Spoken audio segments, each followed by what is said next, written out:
Not things just aren't going my way. I mean actually over, your future collapsing, your body failing, your family falling apart, and every day becoming smaller, quieter, darker, and more painful than the last. This story comes from a young man who said that in the space of 1 year, everything in his life fell apart. And the worst part is none of it sounds fake, none of it sounds cinematic, it just sounds cruel, because sometimes life doesn't destroy people all at once. Sometimes it does it slowly, piece by piece, until all that's left is someone sitting alone in silence, trying not to break any further. He says this was just a vent post, a place to dump everything because there was nowhere else for it to go. Then he starts listing what happened, not across 10 years, not over several stages of life, over 1 year. Just one. The first thing he says is that his mother is dying.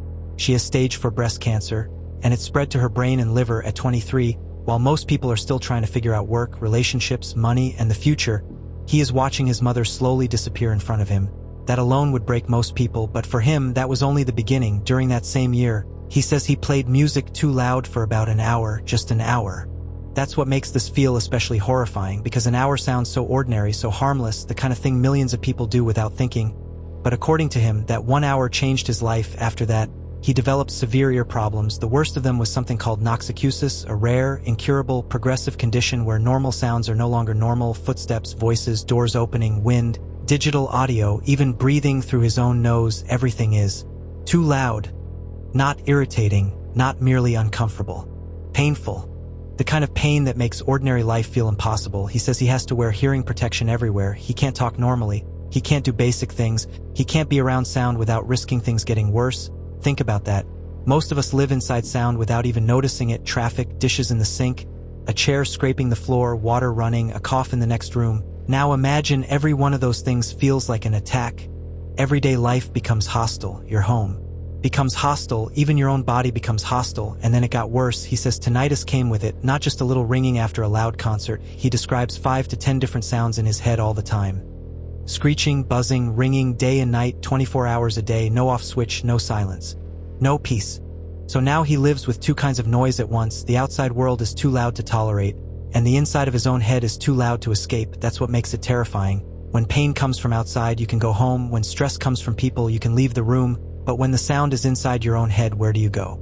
He says there was one medication known to help. One. So after seeing a doctor, he took it, and after a single pill, he says he developed another rare condition. Visual snow syndrome, a lifelong disorder that feels like constant film grain over his vision, along with light sensitivity and afterimages. So the one treatment that might have helped him gave him something else he now has to live with forever. That detail feels almost too absurd to believe, but that's exactly why it feels real, because real suffering is often repetitive, unfair, and strangely unbelievable. It's not poetic, it's just relentless. And while all of this was happening, both of his remaining grandparents died, both of them. And he couldn't visit them on their deathbeds, he couldn't say goodbye in person, he couldn't travel without risking making his condition worse. So he didn't just lose his grandparents, he lost the chance to be there, the final conversations, the closure, the goodbye. That kind of guilt can stay with someone for years. Then his stomach problems got worse too. Now he says he can barely eat most foods, too much salt, sugar, spice, or fat causes problems. His diet has been reduced to soft fruit, rice, and lean meat, and one detail says everything. He says he can't eat anything crunchy because the sound is too loud, too painful. That turns one of the smallest pleasures in life into pain. A chip, a cracker, toast, gone. By this point, you realize this isn't just a story about illness, it's a story about confinement. His world keeps shrinking, food shrinks, movement shrinks, sound shrinks, human contact shrinks, hope shrinks. Then comes the financial side. He says he can't work because of his health problems, and his college debt is draining his savings. That part sounds colder than the rest, but in some ways it makes everything heavier, because suffering doesn't pause the practical side of life. Bills still exist, debt still grows, money keeps disappearing. Even when you're too sick to function, the world doesn't stop and say, this person has been through enough, it just keeps going. Then he describes what his life looks like now. He says all he does is sit in his car and doom scroll.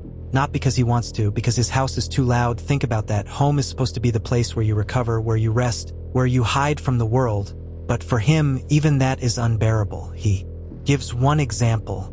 He heard his dad cough from across the house, and it gave him a migraine that lasted 2 days, from a cough in another room. So now he says he only goes inside to sleep, eat, and use the bathroom, that's it.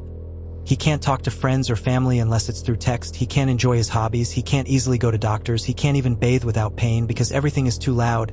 And that may be the cruelest part. Usually, when someone is sick, you tell them to get help, see specialists, try treatment, lean on people, rest. But his illness attacks the very process of getting help. Travel hurts him, sound hurts him. Medical environments are full of sound. Basic hygiene involves sound. Human connection involves sound. His condition doesn't just make life painful, it cuts him off from the normal ways people survive pain.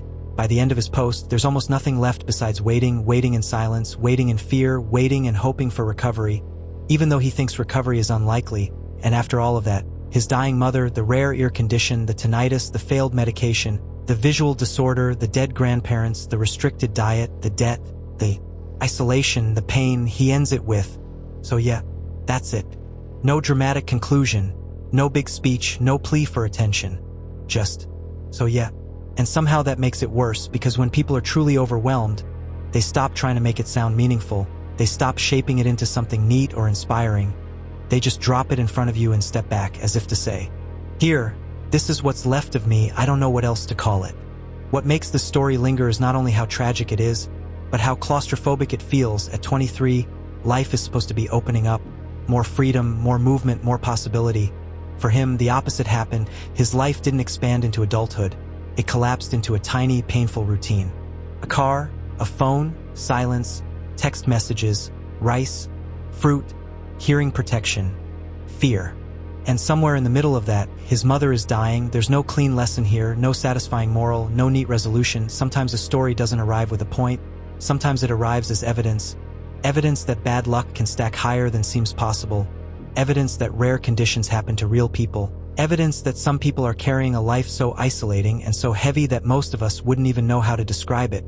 Maybe that's why stories like this hit so hard. Because suffering is not always visible. The person next to you might look quiet, distant, lazy, or withdrawn when in reality they are enduring something almost impossible to explain.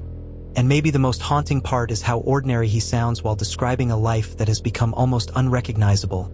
No theatrics, no polished storytelling, just exhaustion. Pure exhaustion. A 23-year-old sitting in a car because the world has become too loud to survive. No certainty, no cure, no promise, just another day, and another, all while the future gets harder to imagine. This isn't horror in the usual sense. No monster, no murderer, no haunted house. Just 1 year of reality so brutal that it feels unreal. And those are often the stories that stay with you longest. The ones where nothing jumps out from the dark.